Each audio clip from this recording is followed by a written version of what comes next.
Bienvenue dans Causerie du Soir sur notre chaîne C'est entre nous. Il faut vraiment se représenter la scène pour bien comprendre. On a un pays qui est au bord d'un conflit armé majeur, on a une inflation qui angoisse vraiment la population et un président qui enchaîne les messages rageurs sur les réseaux sociaux au beau milieu de la nuit. Ouais, c'est une période de tension extrême. Totalement. Et soudainement, au cœur de ce chaos géopolitique, la Première Dame convoque la presse à la Maison-Blanche. Ce qui est rarissime. Mais grave.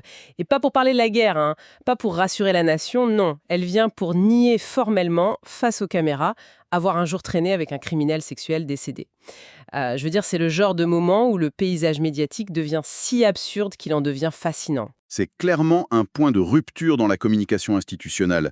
Habituellement, une administration gère une crise internationale en resserrant les rangs, en monopolisant l'attention sur l'unité nationale. C'est la base, oui. Voilà.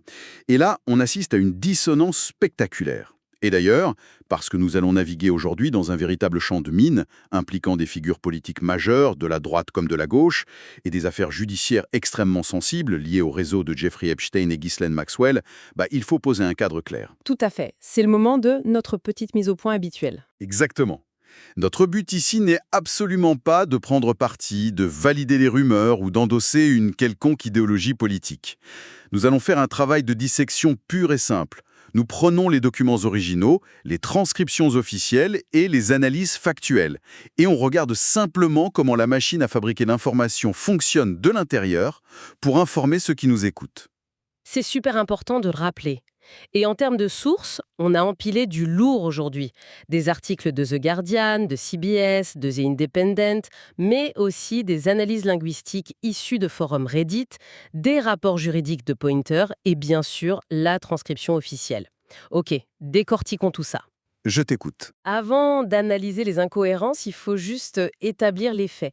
Que s'est-il passé exactement dans le grand foyer de la Maison-Blanche? On plante le décor, pupitre, drapeau et un discours de 6 minutes. 6 longues minutes, oui.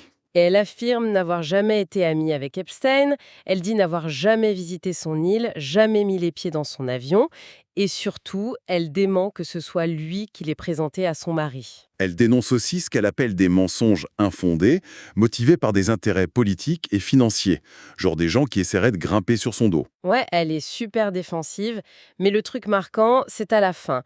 Elle appelle le Congrès américain à organiser des auditions publiques sous serment pour les survivantes d'Epstein. Ce qui semble être une noble cause sur le papier, hein. Sur le papier, oui, sauf que les principales intéressées, elles n'ont pas du tout apprécié. Des survivantes comme Maria et Annie Farmer ont tout de suite réagi. Pour elles, cette déclaration, c'est juste une manière de déplacer le fardeau de la justice sur leurs épaules. Elles ont l'impression d'être utilisées. C'est ça. Elles disent en gros qu'au lieu de faire de la com, le gouvernement devrait juste déclassifier les dossiers restants. C'est comme convoquer une conférence de presse d'urgence pour jurer qu'on n'a pas cassé le vase du salon alors que personne ce jour-là n'est en train de parler du vase. Pourquoi attirer l'attention sur soi? C'est l'anomalie centrale de cette affaire. Même les journalistes de Fox News étaient perplexes face à cette sortie de piste. Ah oui, ils ne comprenaient pas. Pas du tout. L'administration essayait justement de s'éloigner du scandale Epstein. Réveiller un chien qui dort, c'est une faute professionnelle en relations publiques, à moins qu'on y soit contraint. D'accord, donc si la déclaration officielle vise à éteindre un incendie, les détails qu'elle contiennent semblent plutôt jeter de l'huile sur le feu, notamment parce qu'elle contredit carrément les archives photographiques. Ce qui est fascinant ici, c'est la façon dont la déclaration tente de redéfinir la nature même de preuves tangibles. Comment ça? Eh bien, Melania affirme que le couple a simplement été invité aux mêmes soirées qu'Epstein, parce qu'il est soi-disant courant de se croiser dans les cercles sociaux de New York et Palm Beach. Le fameux croisement fortuit. Voilà, une sorte de coïncidence inévitable. Sauf que les sources nous montrent autre chose. La photo la plus célèbre du quatuor, donc Donald, Melania, Jeffrey, Ghislaine, avec le prince Andrew, elle a été prise le 12 février 2000. Et pas n'importe où. Attendez, si la photo a été prise à Mar-a-Lago, c'est littéralement chez eux. Comment peut-on parler de se retrouver par hasard à la même soirée quand on est l'hôte de cette soirée? C'est toute la contradiction. On ne croise pas des gens par hasard dans son propre club privé. Et ça s'empire quand on regarde les fameux courriels de 2002. Ah oui, les emails. Elle essaye de minimiser ça aussi. Totalement. Elle décrit sa réponse à Maxwell comme une simple correspondance fortuite, une note tribale, disons, triviale, sans importance. Trivial, oui. Mais les courriels déclassifiés racontent une autre histoire, non? Bah oui, elle a quand même signé Love Melania dans un mail adressé à G-Max. G-Max, genre un petit surnom entre copines, quoi. Exactement. Et le sujet du mail n'était pas administratif. Elle faisait l'éloge d'un profil très flatteur d'Epstein, paru dans le New York Magazine. Ah oui, l'article fameux, hein. Celui où Donald Trump lui-même disait qu'Epstein était un gars super et qu'il adorait les femmes plus jeunes. C'est cet article-là qu'elle envoie. C'est ça. Et la réponse de Maxwell à ce mail, c'était Sweet Pea. Sweet Pea, genre mon petit pois ou ma puce. C'est hyper intime. On est très loin du croisement social accidentel, hein. Grave. Et pendant que la première dame essaye de ramer pour minimiser ses relations, on pourrait se dire que le président vient l'aider, non? Qu'ils ont une stratégie commune. Pas du tout. C'est là qu'on voit la dissonance au sommet de l'État. Donald Trump a eu une réaction surréaliste. Complètement. Il est au téléphone avec un journaliste de MSNBC et il raccroche carrément au nez du type en disant qu'il ne savait rien de cette déclaration. Et il lâche une petite phrase maladroite du genre « elle ne le connaissait pas » en parlant d'Epstein. C'est ça.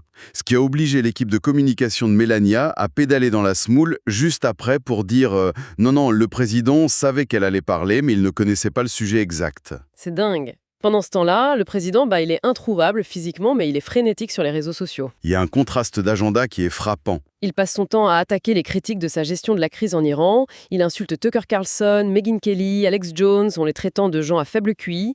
Et pour faire diversion, il poste carrément une vidéo ultra graphique d'un meurtre. Le pays est en guerre virtuelle avec l'Iran. L'inflation explose. Alors, qu'est-ce que tout ça veut dire? Est-ce qu'on assiste à une communication de crise magistralement coordonnée pour noyer les médias sous un déluge d'informations absurdes? Ou au contraire, c'est juste une panique totale où la main droite ignore ce que fait la main gauche? Les théoriciens sont divisés. Certains parlent de la technique du wag the dog. C'est-à-dire? Créer ou exacerber un conflit international pour détourner l'attention d'un scandale domestique. D'autres pensent exactement l'inverse, que la sortie suicidaire de Melania était la vraie diversion, pour cacher les échecs de la guerre en Iran. Franchement, ça me parlait gros. Je penche plutôt pour la théorie de la panique. Surtout quand on regarde de plus près le discours lui-même. C'est là que ça devient vraiment intéressant. Tu penses à l'analyse linguistique, n'est-ce pas? Oui, celle qui vient des forums sur Reddit. Des internautes ont décortiqué sa façon de parler. En fait, ses erreurs de prononciation prouvent qu'elle découvrait le texte en direct, ce qu'on appelle du side reading en anglais. Et c'est une observation très technique mais implacable. Ben oui, parce qu'elle a dit categorized, un mot qui n'existe pas au lieu de characterized. Elle a aussi dit tribal au lieu de trivial. Voilà. Et calculating au lieu de circulating. Ou pire, convinced au lieu de convicted, ce qui change tout le sens quand on parle d'un jugement au tribunal. Le cerveau sous stress, face à un prompteur qui défile avec un texte inconnu, remplace les mots par ceux qui ont une forme visuelle similaire. Exactement. En gros, les lapsus de lecture agissent comme un détecteur de mensonges involontaires. Ce n'est pas un discours mûrement réfléchi pendant des jours. C'est un bouton d'urgence sur lequel on a pressé. Cela soulève une question importante. Si c'est une urgence, c'est quoi le déclencheur? C'est la menace juridique, non? Le vrai pourquoi maintenant? Oui. Et selon l'analyse de Pointer, tout part du biographe Michael Wolff. Le fameux auteur. Il a dit quoi exactement? Dans un podcast, il a affirmé que Trump a rencontré Melania en 1998, non pas par hasard, mais via Paolo Zampoli. Et Zampoli, c'est un associé connu d'Epstein. Voilà. Le site Daily Beast a publié un article là-dessus, mais ils ont dû le retirer en catastrophe après avoir reçu une lettre de menace des avocats de Melania. Mais retirer un article, ça n'étend pas un procès? Non, au contraire. Il y a une décision judiciaire imminente liée à une poursuite anti-SLAPP contre Wolff. Attends, une motion anti-SLAPP, c'est quoi pour ceux qui ne sont pas experts en droit américain? C'est une loi pour empêcher les puissants de faire taire les gens avec des procès abusifs. Le truc, c'est que si le juge statue sur cette motion et rejette les blocages, ça débloque instantanément la phase de discovery. La phase de découverte, c'est là que les avocats peuvent fouiller partout, c'est ça? C'est un cauchemar pour eux. Ça veut dire des citations à comparaître.